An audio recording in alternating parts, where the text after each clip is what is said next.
Silence and Lights. Obviously I am a ghost. It's worked out really well actually, because I like this top. It's really comfy, but it's got a stain on it, so I've fixed it. So now I'm a ghost.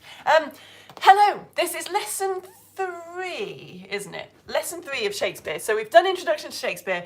We've looked at the Shakespeare play Macbeth last week, but you don't need to have seen that to come to this lesson. We're going to do the ghosts in Macbeth. So there's always kind of different themes running through Shakespeare's plays. Last week we looked at ambition in Macbeth, and this week we're looking at the sort of spooky goings on, the supernatural, the creepy. I've got a little bit of a film quiz for you first of all. I think it's actually really hard, this quiz. See how you get on.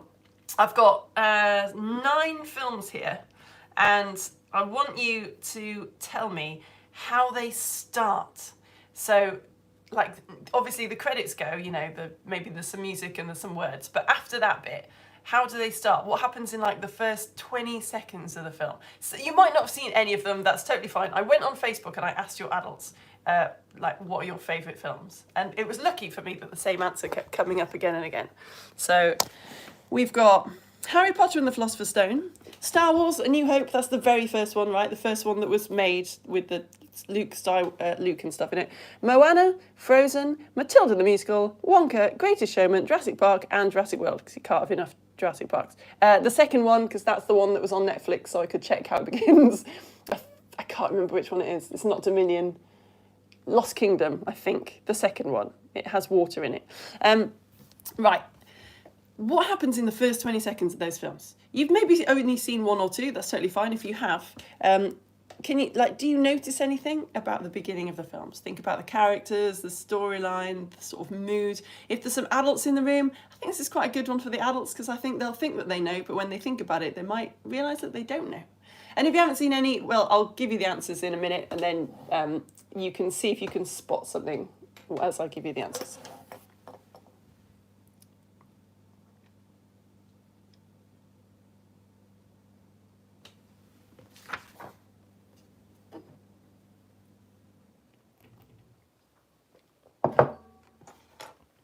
So yeah, if you haven't seen any of them, sorry, this bit's a bit boring for you, isn't it? You could be making sure that you've got a piece of paper and some scissors and a CD case and some pens on you.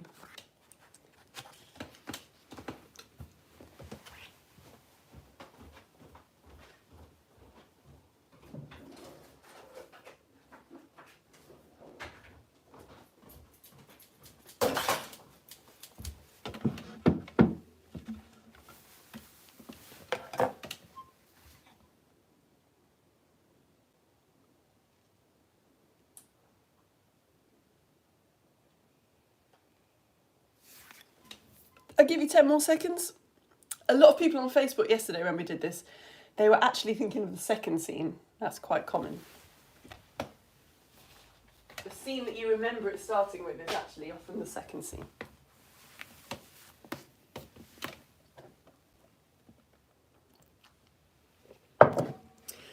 Okay, should we go through them? Doesn't matter if you haven't got them all. It's the thinking is the important bit, so we'll do that now. Okay, I've lumped all the musicals together. So this is all the musicals: Moana, Matilda the Musical, Frozen, Greatest Showman, and Wonka. How do they start? Moana starts with Moana's grandma telling the story of Maui. Maui's a really main character in the film, so his story is really important to understanding the film. Matilda the Musical starts with people in a hospital singing about how great their babies are. I think the very first thing you see on screen is a baby. Frozen starts with a group of ice cutters singing a song. The Greatest Showman starts with the grown-up showman singing "This is the Greatest Show," and then it cuts to him as a little kid, and you realise that he's just imagined that. So it actually starts with him as a grown-up. And Wonka starts with Wonka stood singing on a ship which is coming into the harbour. Right, let's look at the other ones. Harry Potter and the Philosopher's Stone starts with Dumbledore. He's got some sort of magic thing, hasn't he? And all the lights on the street lamps go into the magic thing. You see McGonagall turning into a cat, and then they have a conversation where I think McGonagall says, "Are the rumours true?" Star Wars: A New Hope starts with C-3PO and R2-D2 in the corridor of a ship that is under attack. Jurassic Park, a dinosaur is being released into the park at night in a storm. An unnamed character gets eaten. And Jurassic... Oh, what's that? What? That's weird. That's not... That's definitely not what I wrote. Just a weird symbol. Wait. Anyway, Jurassic World. What I was supposed to write was, where's it? Gone. Okay. This is. Oh no. Wait. I just pressed the button and all my slides have just. Yeah. Undo cut slides and undo cut slides again. Whoa, that was scary. Okay. It really doesn't matter. It's just wow, it's just taking things away, guys. It's like my computer is haunted.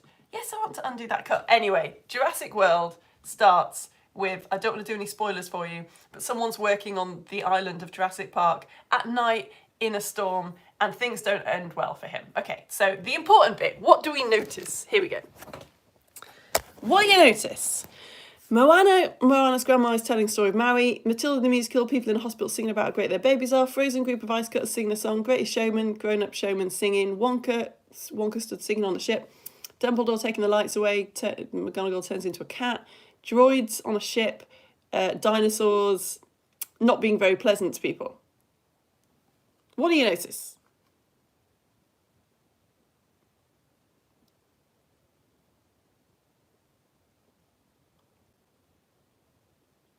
For the musicals, I feel like it's really obvious, isn't it? There's people singing in the start of every single musical except Moana. In Harry Potter, you've got a film about magic which starts with magic, that turning into a cat and the lights going off. And the dinosaur films start with dinosaurs eating people because the films are about dinosaurs eating people. Anything else you notice? And you don't have to have seen the films. You can just look at the descriptions for this. There's something about the characters that, again, just really jumps out.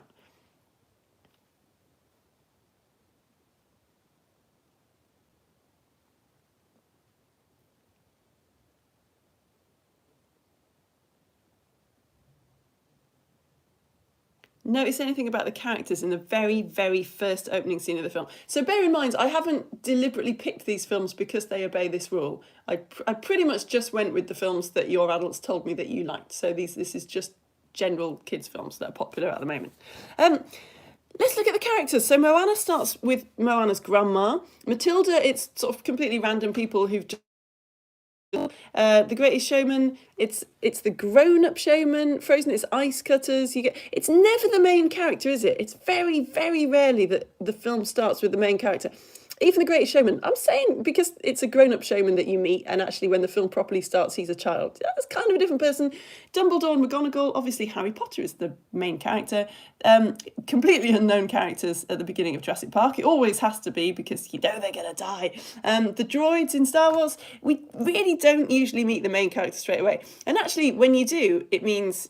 You sort of think it must be a deliberate decision by the directors. Like Wonka really stands out for me. Like, why did they decide that the audience should meet Wonka straight away? Is it because everyone had an idea in their heads of what Willy Wonka was like already and they wanted to kind of immediately let you know what they were doing? I don't know. Anyway, one last thing. You see anything related to plot here? Anything to do with the storylines of the films?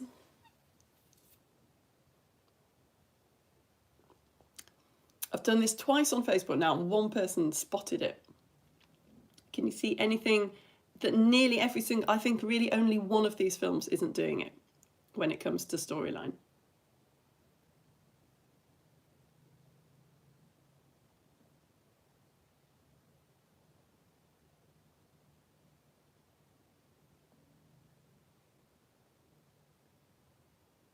If you're watching, I never talk to the people who are watching on catch-up. But of course, if you're watching on catch-up, you could pause this, you lucky devils, and you could just think about it for ages. But people who are watching live, we're going to crack on. Have you seen it? He's screaming at the screen. You could usually take the first scene away, and it wouldn't make any difference to your understanding of the story at all, would it? So, like, Harry Potter could easily start with Hagrid bringing Harry Potter to the Dursleys' house. Jurassic Park could quite easily start, we looked at it in the very first Shakespeare lesson actually, with the main characters kind of studying a dinosaur. The Greatest Showman, you could just meet a child who wanted to be a showman. Frozen could start, you know, with the kids and the powers and building a snowman and stuff. You could in nearly every single case, you could take that first scene away and it would make zero difference to your understanding of the film. Again, I think Moana, it's almost noticeable that it's making an exception, and that story that Moana's grandma tells is really setting you up for the whole film. So what have we learned before we look at the very first scene of Macbeth? We've learned that the very first scene of a film, it tends to set your expectations, doesn't it? It reminds me a lot of what my daughter, she's 5, and she's just started saying things like, Mum, I know you're probably going to say no to this, but I'm like, it's clever. It sets you up. Like, oh, okay. So I'm thinking that maybe I'll say no, but that means like maybe I'll say yes. I don't know. I'm open-minded now. And I feel like the film's doing the same thing. Like, it doesn't want you to suddenly meet a droid halfway through the film and think, oh, that's weird. Whereas if you've seen Darth Vader at the very start of the film, you're like, oh yeah, that spooky guy. I was expecting that. And the musicals, they're all setting the scene, aren't they? They're setting the mood. They're letting you know this is what this film is about. And they kind of tease you with the main character, right? So a lot of the times you don't meet the main character until a little bit later on. And that is indeed what happens with Macbeth. So I'm just going to read through the very first scene of Macbeth a couple of times. And then I'm going to ask you to imagine what you're picturing on a stage. Because I know it's really annoying for some people. This is a play that was written to be performed in lots of different places by lots of different people. So there's no one right answer. It's just whatever the director imagines. So I want you to think about, well, yeah, don't think too hard about the words. Just think, what are you picturing in your head as you hear this? So the very, great shot. The very first shot of Macbeth, scene of Macbeth, starts with 3 witches. Shakespeare doesn't call them witches, actually. He calls them weird sisters, but in the script it always says witch. The first witch says, when shall we 3 meet again, in thunder, lightning, or in rain? Second witch says, when the hurly-burly's done, when the battle's lost and won. Third witch, that will be ere the set of sun. First witch, where the place? Second witch, upon the heath. Third witch, there to meet with Macbeth. I come, Grey Malkin, paddock calls, anon. Fair is foul, and foul is fair. Hover through the fog and filthy air. Grey Malkin and Paddock are the names of their, you know how witches have like familiars, kind of animals. So Grey Malkin and Paddock are animals. All right. If you've remembered your introduction to Shakespeare, you will have noticed that this is iambic pentameter. When shall we 3 meet again, in thunder, lightning, or in rain? Oh wait, it's not, is it? When shall we 3 meet again in thunder? When shall we 3 meet again in thunder, lightning, or in rain? No, it's not. Oh, that's actually more interesting. When shall we 3 meet again, in thunder, lightning, or in rain? When the hurly-burly's done, when the battle's lost and won. That will be ere the set of sun. Where the place? Upon the heath, there to meet with Macbeth. I come, Grey Malkin, Paddock calls, anon. Fair is foul, and foul is fair. Hover through the fog and filthy air. Right. Imagine you're at the theatre, about to see Macbeth. The play begins. Just what are you picturing on the stage? After just reading through that first scene a couple of times, are you seeing actors, humans, or are you seeing maybe puppets? What are they wearing? What are the costumes like? Are they holding anything? What's the lighting like in the theatre? Is there any scenery in the background? If so, what? Are there any props on the stage? Just what immediately are you imagining?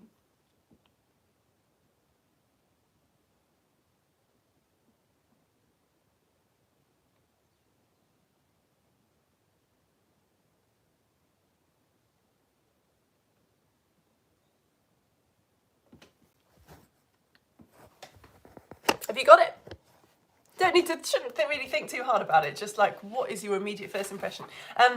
While we have a little look at it, if you've got a CD case with you, can you cut a piece of paper so that it pretty much fits the back of the CD case? It doesn't matter if it's not exactly right. What we're going to do is we're going to turn this into a little stage. So the piece of paper over the CD, that's going to be the backdrop. So we'll prop the CD case up on the table like that, see, with the door a little bit open. And that's going to be, yeah, the back of the stage. So it doesn't need to be a perfect fit. Yeah, we're just going to, in a minute, sort of recreate a little ghost effect, a little version of a ghost effect that they would have done in the Victorian times. So cut a square of paper, stick it to us. If it's like a good CD that people in your house are actually using, then don't actually stick it to the CD, obviously. Make sure it's on the case, but just do something like that, right, with a little flap. If you're feeling super artistic, actually, you could, so I'm going to put a little Lego person in front of this set in a moment, and that's going to be my stage.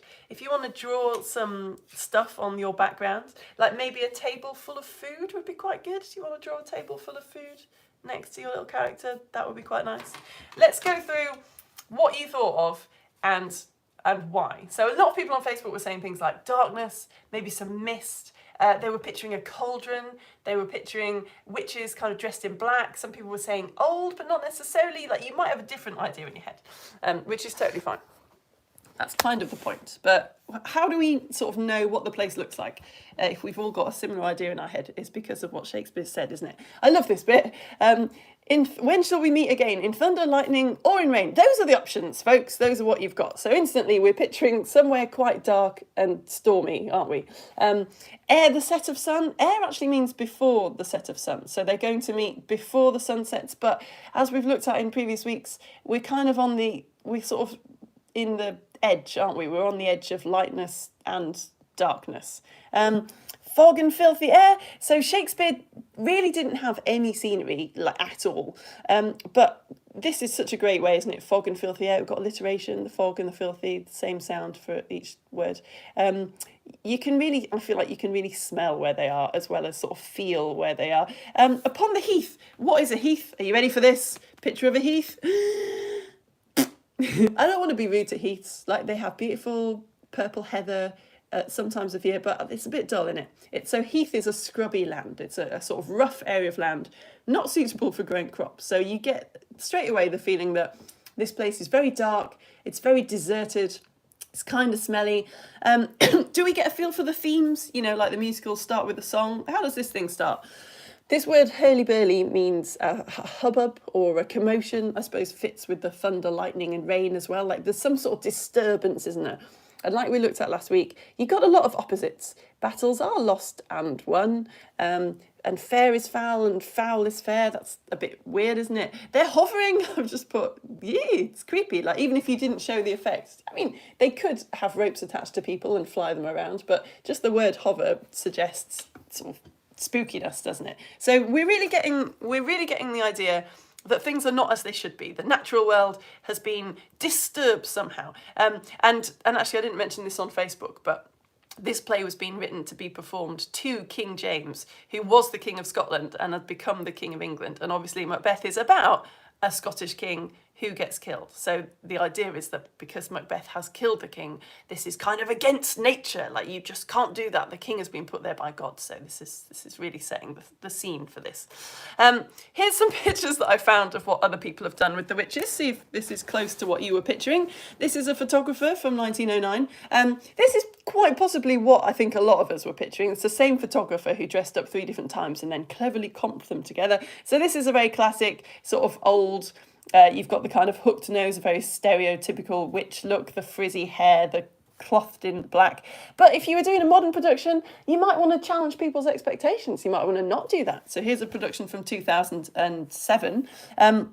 Very different, isn't it? The witches are in white and Macbeth is in black. Ooh, opposites. Here we've got sort of really quite stereotypical, like, women interpretations, I would say. We've got this very red lipstick, the very black eyeliner. We've got sort of very skin tight, not very much clothing. Quite sexual, you would say, like quite sensual, quite seductive.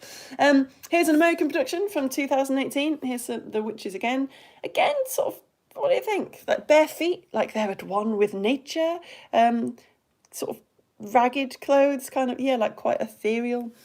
American production from 2015 here, totally different. Were you picturing that? I really don't get, like, these could be men or women or neither or both. They're masked and they've gone for white, haven't they? But the background is always very dark.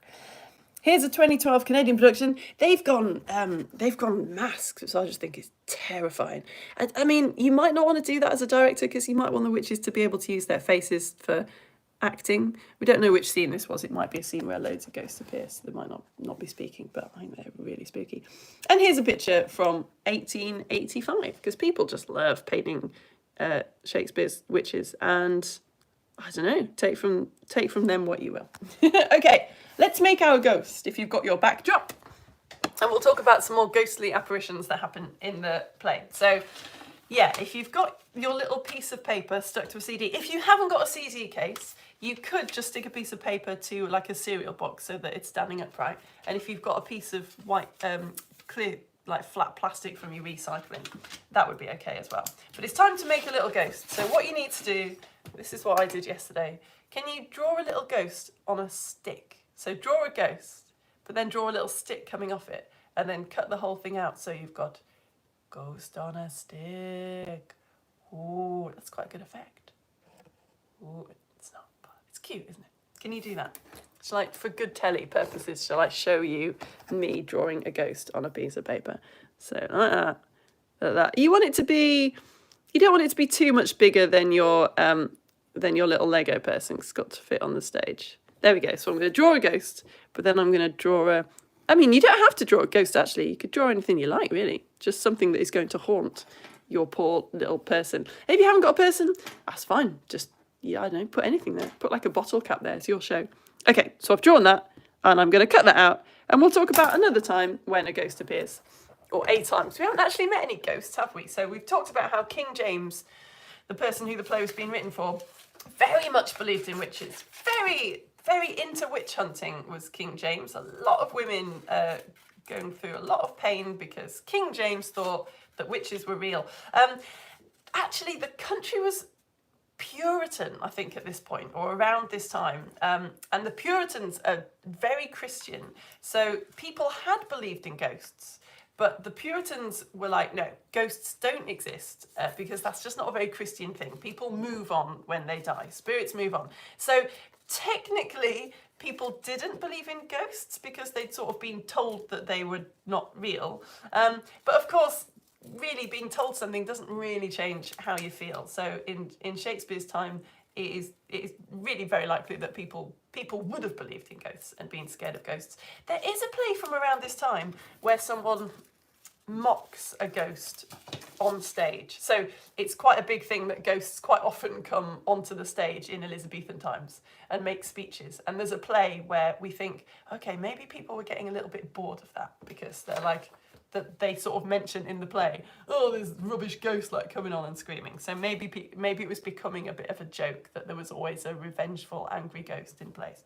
Anyway, while you're making your little ghost on a stick and decorating your background, I'll just remind you of what has happened in Macbeth so far, and then we'll get to the bit where there's a kind of ghostly apparition. Okay, so we've had our first scene with the witches, and then I'll make this shorter than I did last week. And then the play kind of starts properly, right? Like a lot of our favourite films do.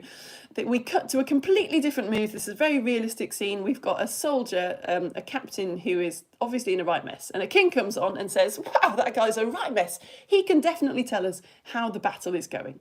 And the captain says, oh yeah, Macbeth did an absolutely brilliant job of carving up the enemy. So we're doing really well. And the king says, oh, Macbeth, he's just great, isn't he? And the captain says, anyway, I'm just bleeding so much right now. Would you mind? And the king says, oh yeah, sorry. Off you go. So the captain leaves. Someone else comes on. It's the Thane of Ross. And the Thane of Ross has news for the king. It turns out the Thane of Cawdor is a horrible traitor. Oh, we all loved him, but the Thane of Cawdor has turned out to be a terrible, terrible person. So the king says, oh, well, tell Macbeth that he can be Thane of Cawdor instead, because we all know how great Macbeth is. So the Thane of Ross says, yeah, okay, I'll do that. And then finally, this is still the second scene, we meet Macbeth. So remember, we've heard Macbeth's name because we've seen the witches and they've said his name. But this is the first time we meet Macbeth. He is the Thane of Glamis, and his best mate Banquo is also a Thane. So they're coming back from the battle. They've been fighting really bravely. And look, this is Macbeth's first line. So foul and fair a day I have not seen. Oh, we've heard that already, haven't we? We've heard the witches say that. It's like Macbeth is tuned in to the witches somehow. It's like he's part of this supernatural world. Ooh.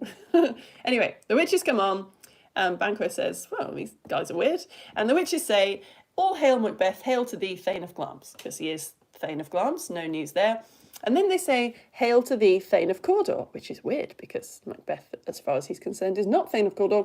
And then they say, all hail Macbeth, you will be king soon. You're going to be king after this. And then Banquo, as we've seen, says, hey, why are you freaking out? That's good news, isn't it? And the witches say, oh, by the way, Banquo, your children shall be kings. This is important for the ghostly goings on. Banquo finds out that his children will be kings, according to these witches. So Macbeth's like, what do you mean I can't be Thane of Cawdor? The first one you've said is true, but the second one isn't true because the Thane of Cawdor's alive. And then the Thane of Ross comes on and says, Macbeth, by the way, you're Thane of Cawdor now. Oh! So the second thing the witches said have come true. So instantly, Macbeth is like, OMG, I'm going to be king. Is that good to be king or is it bad to be king? I'm going to have to kill the king really to make that happen. Should I do that? That would be good. Also, it would be bad.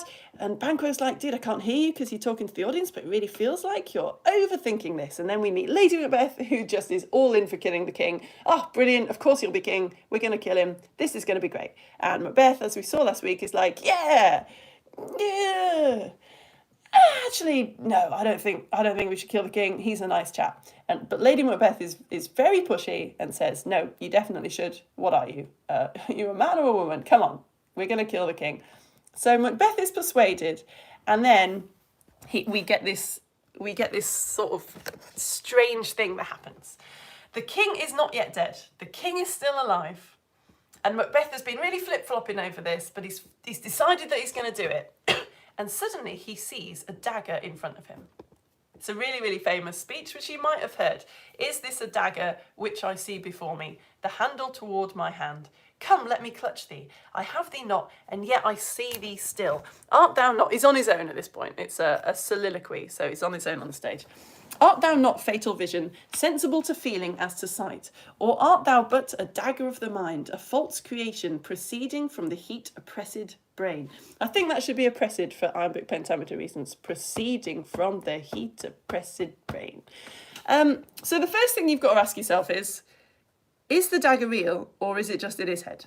Is this a dagger which I see before me, the handle toward my hand? Come, let me clutch thee. I have thee not, and yet I see thee still. Do you think it's a real dagger, or do you think it's just in his head? So you will have your own reason, and that is quite correct. There's no wrong answers here. Most people on Facebook were telling me, I think it's in his head, because he can see it. I have thee not. So he can't touch it. I have thee not. And yet I see thee still. He can only see it, but he can't touch it. And he even says, art thou a dagger of the mind? Are you just a dagger of the mind? Are you a false creation? Oops, that's just my window. So you might think, oh yeah, it's really obvious that it's just in his head. But actually, if you're putting this on stage, that's still, the important question is, are you going to show it to the audience or not? Even if you think it's all in his mind, are you actually going to have a dagger on stage that the audience can see as well? Or are you just going to have your actor on stage going, is this a dagger that I see before me, but there's nothing there? Man, there was some interesting conversation about this on Facebook. And I can't decide either now. Yeah, it's up to you. What do you think? 5 seconds to decide while I draw a little plate of food on my backdrop.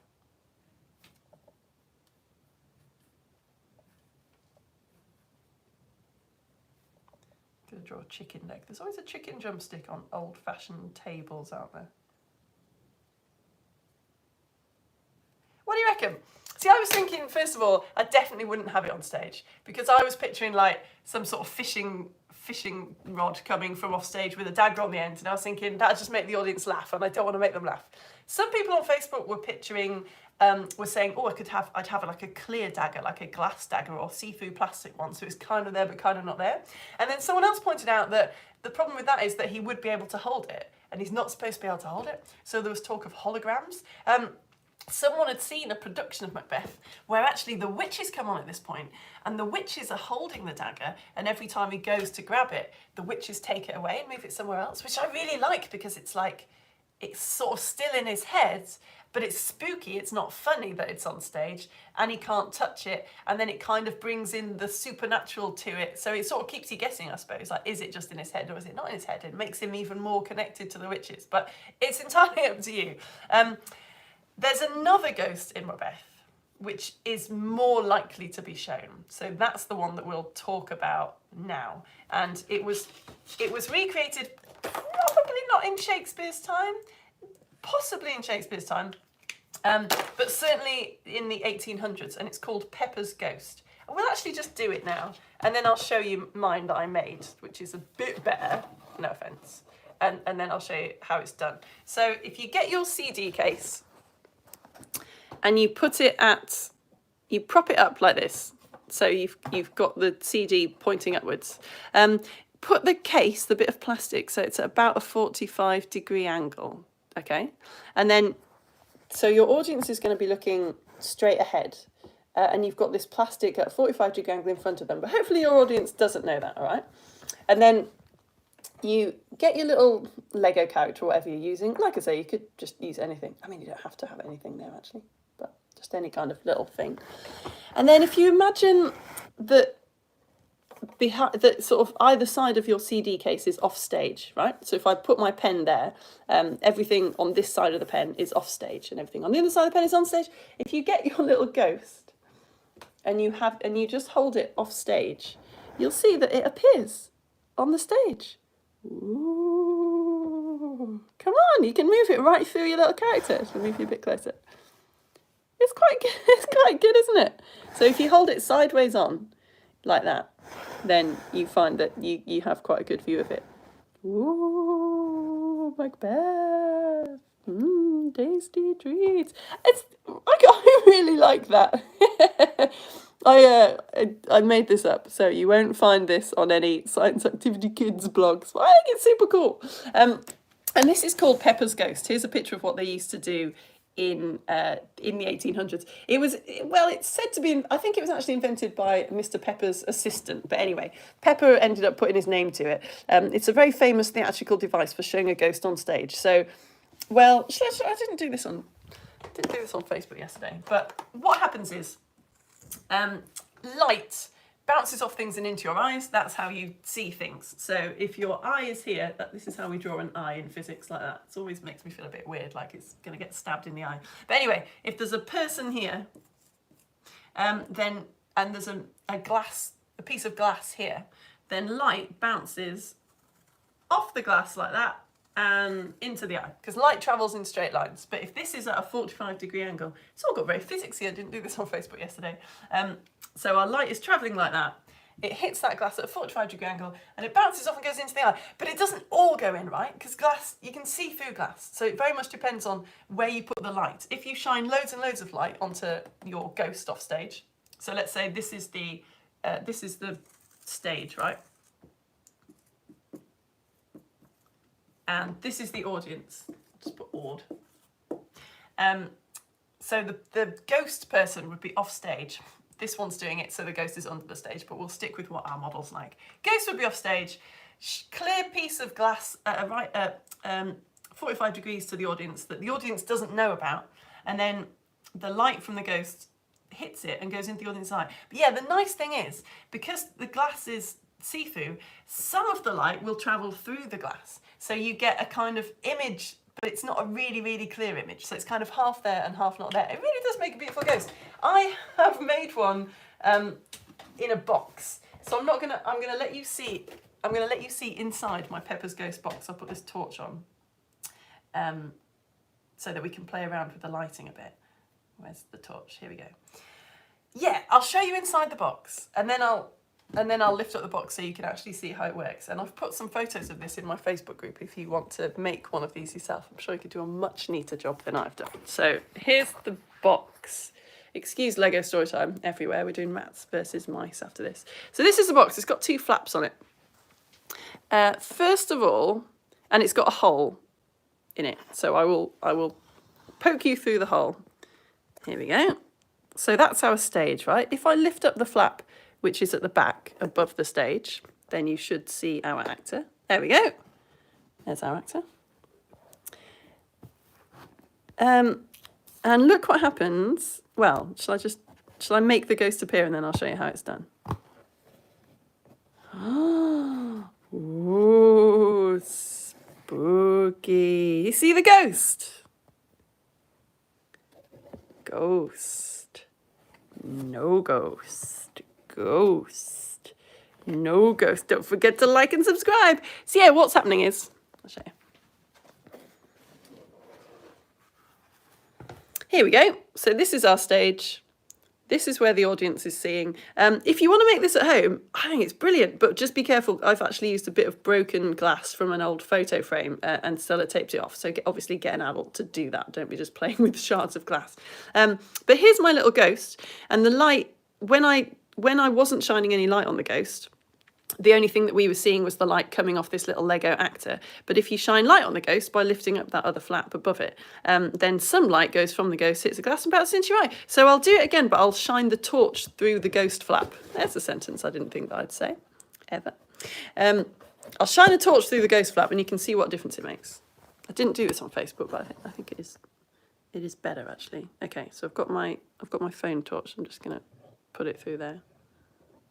Whoa, it's much, oh, sorry about the cereal box still in view, I should really change that. It's much better, isn't it? That's with just using sort of daylight, and that's when I shine. Wow, and actually if I rest that on there, what you could do as well is, I don't think I can move my Lego figure, but it's pretty cool that I can actually put my finger through that, yeah?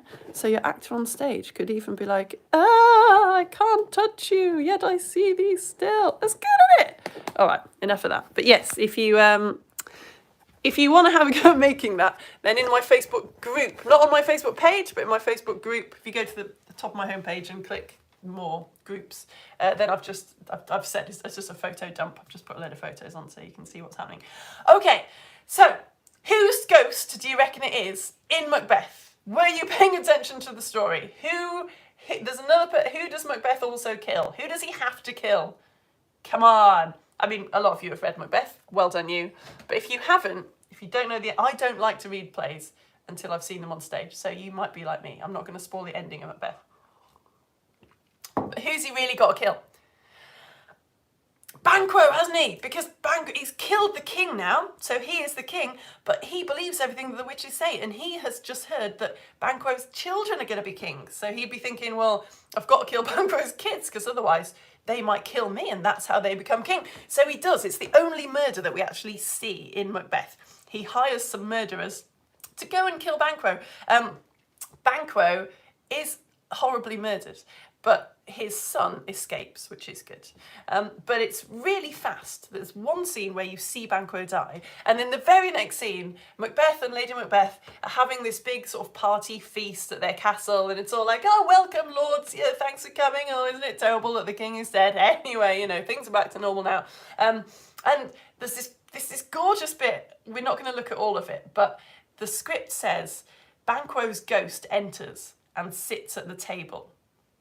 And there's lots of conversation where Macbeth's talking, and a couple of times one of the thanes says, hey Macbeth, you're going to sit down and join us. And this is just at the end of that bit. So the Thane of Ross says, pleased your highness to grace us with your royal company, like, please, come on, sit down. And Macbeth says, the table's full. And another Thane, Lennox, says, well, here is a place reserved, sir. Macbeth says, where? Lennox says, here, my good lord. And then clearly Macbeth sees the ghost because Lennox says, what is that moves your highness? Moves means like makes very emotional, has a lot of feelings. What is that moves your highness? And then Macbeth kind of loses it and starts saying, which of you have done this? And the lords say, what? What are you talking about? And Macbeth says, thou canst not say I did it. Never shake thy gory locks at me. At which point Ross says, gentlemen, rise. His highness is not well. And Lady Macbeth tries to calm everything down and says, sit, worthy friends. My lord is often thus and hath been from his youth. Pray you, keep seat. So again, just if you were thinking, oh, well, they've killed the king, I guess they've got away with it. This scene makes it very clear that things are only going to get worse for Macbeth and Lady Macbeth. Because the ghost does leave and Macbeth kind of recovers himself like, oh yeah, sorry, it's just that I do that sometimes, you know, no big deal. But then the ghost comes on again and goes off again and comes on again. And in the end, Macbeth mentions the things that he's seeing, like the sights. And one of the lords says, what sights are you talking about? And that's when even Lady Macbeth has to go, no, sorry, you've all got to leave. He's clearly very poorly. You've all got to go. The reason I love this scene is because I used to work at the York Dungeon when I was a lot younger, for really far longer than anybody should. I worked at the York Dungeon and I learned how you scare people. A lot of people, it's actually a really good job, like you get to say a lot of historical speeches, but obviously one of the things you have to do is make people feel scared, like that's why they've paid you. And a lot of people think that if you scare someone, you have to like jump out and shout boo.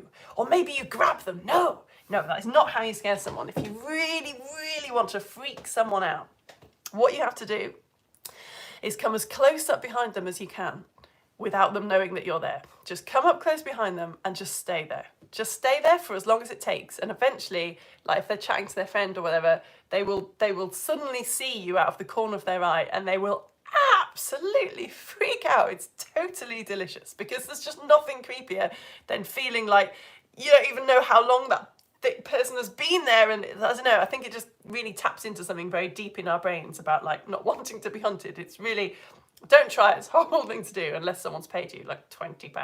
But I feel like this is what Shakespeare's doing here. Banquo's ghost comes on and the audience can see that, but Macbeth can't see that. So you've got this long run up and it's like this beautiful contrast between this hideous ghost with gory locks, like bloody hair, probably matted to his face. He's just been killed. And Macbeth's like, la la la la la, conversation. And you know that he's about to get that moment. But of course, maybe the ghost doesn't come on stage. That is entirely up to you. Some productions have it that you don't see Banquo's ghost at all. A lot of people on Facebook were saying they'd think that that was better, because then you definitely know that it was all in his head. And some people were saying it would be more effective with the ghost. Probably in Shakespeare's time, they would have had the big table of food over famously at the Globe Theatre where Shakespeare put on a lot of his plays. There was a trapdoor, so they would have had the food sort of very near the trapdoor, so the ghost could have come up through the trapdoor and like appeared, which in those days would have been quite a cool effect. These days theatres have to work a little bit harder to make the audience get shocked. So yeah, again, sorry, it's just one of those ones that is completely up to you. And I'm not going to tell you anything else about the rest of the play because I think, well, a lot of you have are booked to see it. Again, if you go to my Facebook group, as this is live, there's a York Royal Shakespeare Company production of Macbeth that is getting screened in a few weeks, and you can just sign up to it for free. I think it's live. I think they're just screening it live, so I'm going to watch it as well. And hopefully these lessons have set you up for thinking about all the decisions that they've made, and would you have made the same decision and all this stuff. Okay, that is the end of the lesson, which means that is the end of us talking about Macbeth. For the next couple of lessons, we're going to be doing A Midsummer Night's Dream. And there is no blood or horrible stabbing in A Midsummer Night's Dream. It's really just a lot of jokes about bums. So we're going to be looking at those. We're looking at, again, some magic. There's a lot of magic in A Midsummer Night's Dream. I'm just going to go over to my Facebook page, where if people are watching live, sometimes they leave comments. The first post on my Facebook page, whenever I'm live on YouTube, is always saying, hey, you can leave me a comment here if you want to say hello, because I'm on YouTube. So let's see. Oh, brilliant. There's some comments. Hooray. Let's say hello to you. If you want to pay me for these lessons, you totally can. That is how this works. That everything I do is free. I just don't want to charge for it. I don't want the experience to be different, if you know what I mean. Like I could say, oh, you've got to pay if you support me, then you get the worksheets. But I really don't like the idea of some kids watching the lesson and not having the worksheets and other kids having the worksheets. I like the fact that you're all in the Science Alliance, like whatever your circumstances, doesn't matter. You're all in the same gang. But it does obviously, I can only do this job because some adults are choosing to pay me. So if you want to support me, you can go to my About section on YouTube, or you can go to my website and just find this link to this website called Coffee. And if you go to Coffee, you can sign up to support me. I keep wanting to draw a love heart on that ear, and I keep not doing it, but I'm just going to go with it. I'm going to go into it. Yeah, you can support me with £5 a month on Coffee, and that's enough to keep me going. So hopefully it's not too much from you, given what I'm doing. You know, if you were watching all of these, you could, if you like IGCSE physics, you'd actually get 12 different things a month with printouts for free. Or if you're watching the all ages lessons only, or the Lego story show, which is after this on Rats versus Mice. Anyway, I do a lot of stuff and it's all free, that's what I'm saying, and it's all available on Catch Up. So £5 a month is hopefully pretty good value for you, but also there's enough of you watching that added up together, it's a good teaching wage for me. So go to Coffee, send me £5 a month, I will send you very nice things. I'll send you Theatre of Science magazine. You get a little welcome pack when you sign up. It's got rainbow glasses in it, and an explanation of how they work, and some stickers, and Theatre of Science magazine. Hello, John and Seamus. Hello. Oh, I know that Ophelia and Imogen are watching. Hello, because yours was the very first comment, not this competition. John and Seamus. Oh, hello, Kenton. Trying to catch up as we've been away in Switzerland the last couple of Wednesdays. What, you just pop to Switzerland every Wednesday, dear? This is just the thing you do. Oh, it's Wednesday, quick. Well, that sounds awesome, and I'm extremely jealous. Can you see? Can you see the resentment on my face? Whoa, adding a torch to your example makes it so much clearer. I know, Bella. This is why you should always come to the YouTube version, because they didn't add a torch on the Facebook versions, and it is much better, isn't it? Yeah. It's made me want to make another better Pepper's Ghost. So I'm just telling you've reminded me that I left my torch on. Or I think this one was just like made out of napkins. Yeah, I should put more effort in because it is really cool. Oh, hello, Jay and Daisy and Daniel. You can pause live YouTube. Oh, can you? I did not know you could do that. Oh, that probably explains why the numbers sometimes change. Like sometimes it'll like drop 2, and then it'll go up 2 again. I wonder if that's where people have paused it and then unpaused it. I don't know. Oh, that's really interesting. You are claiming the reward for Bella's dad. Have you found Bella's dad? Yeah. So people who have been watching for a while. Bella, we've got this thing that Bella's dad is the enemy of the Science Alliance. He's just always missing the shows for really rubbish reasons, like, oh, I was adopting a child, or planting a tree, or rescuing a cat, or something, you know, something like really rubbish. He's just an awful person. And Bella has acknowledged this and made this reward poster for us. Wanted, dead or alive, reward £2,000, the enemy of the Science Alliance. If seen, do not approach, likes to hang out with trees. So if you see that man, guys, just send me a message on Facebook. Do not go near him. He is our enemy. It's fun. I've never had an enemy before. I think the dagger would be invisible, says Bella. I think it's important to show he has started to unravel, right? But if you had it for real, you could be inside his head. I know, right? There's no right answers. It's so annoying. Here's my ghost trying to scare the cat. Oh, a ghost trying to scare a cat. That's amazing. Oh, yeah. That's actually... Oh, I like how you've got a really creepy black cat as your actor. Oh, hello, Chloe. Chloe, I think I might have accidentally called you Chloe. Sorry about that. But that might be my nickname for you from now on. Chloe's here. Bella and Mum watching, but there's a strange man in the corner. Oh, Bella. I don't know. Do you think that might be... I don't know, guys. Bella thinks that Bella's dad might be hiding out in her house. I don't know. So hard to tell. I don't know. Do not approach. Do not approach. I think maybe there is a phone number that you should ring. Maybe you could do a Pepper's Ghost dagger. That's true. If you bother to put a big piece of glass in between you and the audience, that's true. Yeah, use it as much as you possibly can. Although, would you want to kind of ruin that effect? I don't know. You think the ghost is a king? Yeah, his mate, right? I know. Sorry, maybe that was a bit of a spoiler. Yeah. Oh, yeah. Sorry, that was a bit of a spoiler, wasn't it? I haven't spoiled it all. Hello, Amelia and Kitty. Amelia's brother is studying Macbeth for his GCSEs. No way. So you're trying to get him to join the Science Shakespeare Alliance? Yeah, absolutely. He really should. Thank you. I agree. The films often seem to start in the middle of the story. Oh, yeah. In the middle of the story. Oh, I see what you mean. Yeah, like the Greatest Showman did that. Yeah. Hello, Edmund. Edmund has previously seen... Oh, of course. Yeah, that's true. If you've already seen a Macbeth, you've probably got that in your head. In the television adaptation of A Kind of Spark, the main character put on a performance of Macbeth. Oh, I see. Oh, right, that's interesting. Hello, Laurie and Flynn.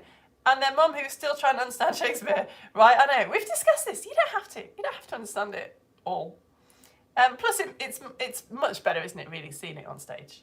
When I was about 35, I took my friend, who was also 35, to a Shakespeare play for the first time because he'd never seen one, because he just thought that they were going to be like really boring. And it was so cute. He was absolutely astounded that the actors were like burping, and because I think it was Midsummer Night's Dream that we went to see. So there was lots of sort of farting, and like he just couldn't believe that they were sort of saying lines, but they were also maybe coughing or eating. I think he just expected them all to just be stood at the front going blah, blah, blah, blah, blah, blah, blah, blah. I'm like, no, it's like, there's a reason why everyone likes this stuff. Like, it is a proper play, but it's obviously much easier to understand, isn't it, if you've got someone actually acting it out for you, rather than just reading it. Hello, Laurie.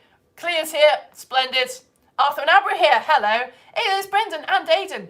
Brendan suggests you could project the dagger onto the mist. Oh, yeah. If you've got some, that's cool. If you've got some stage fog. Yeah, that would look awesome. You could do loads of stuff these days, actually, couldn't you? With the special effects, what they have now. Hello, Suki and Azza and Musa and Salah and Eunice. Dad's in the room and your PowerPoint is going wrong. Oh, it was your dad. Is your dad basically Macbeth's witches, but for the Science Alliance? It's like wherever he is, stuff just starts going wrong. Hello, Robin and Hissy. Hello. Hello, Thomas and Caris. Imogen and Ophelia. Obs. Hello, Taylor. Hey, Dylan and Churro, we found this online and made a globe theatre. Oh, wow, that's adorable. Guys, go to the comments of this section you have, probably, if you're still here. Dylan and Churro has found a globe theatre model, which is free. Wow, why didn't I do that in the Globe show? Oh, brilliant.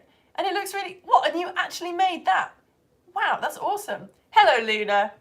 Oh, cool. Okay, yeah, well, that definitely needs sharing in the group. There's been a lot of activity in the Facebook group recently. Thank you. I will open that link in a new tab and share it to everyone. Okay, I've got to go because we're doing a Lego story show about not cats versus mice, rats versus mice in 32 minutes. And Lego Storytime's got all messed up, so I need to fix it. Is that Luna? Hello. It is. Hello, we only knew Moana and Wonka. Oh, that's interesting. The two that broke the rules in different ways. That's confusing for you. Oh, and you've just started a Midsummer Night's Dream. Nice prepping for next week. I like it. Bye, Laurie. Have a very nice day. Thank you for coming. And that's the end of the comments. All right, I'm going to go and get set up for Lego Storytime. Thank you so much for coming. Thank you so much for all your support. I will see you, I'll see some of you on YouTube at 10:30 for Rats versus Mice. And I'll see some of you next week for Midsummer Night's Dream. Bye.